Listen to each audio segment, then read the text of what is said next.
Welcome to Daily Lenten Reflections for Wednesday of the third week of Lent. Today we shall reflect on the theme Law binds us and frees us. Rules and regulations, statutes and ordinances are important for a society, for it serves as a norm for the conduct of life. Without laws and orders, there would be chaos. The law acts as guidelines for any society. Laws and orders help society to live and function peacefully. In the first reading, Moses commands the Israelites to observe the statutes and ordinances diligently and obey God's commandments faithfully. Moses had experienced God's presence and graces in his life concretely by obeying the commands of God. Hence, if we obey the law of God, we prosper, and if we disobey, we perish. Therefore, he reminds us of God's presence and graces through the scriptures which are the source of our salvation.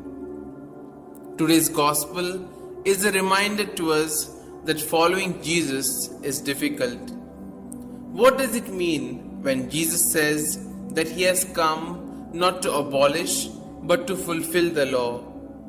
It means that we cannot adopt a legalistic way of living, a way by which we go through the motions of living our faith and checking out the boxes. During this Lenten season, many people will be giving up things that they like, which is undoubtedly a good practice. However, if we are not being converted and disciplined to be better Christians, we are missing the point. Jesus is challenging us to be men and women of love and to do everything from a perspective of love. This show of love is precisely what Jesus himself will do for us. He will go through great lengths, even death, to show us how much he loves us. As we continue this journey of Lent, may we allow the love of God to shape and mold us, and in everything we do, may we obey and teach others to love God and neighbor, so that we may be called the greatest in the kingdom of heaven.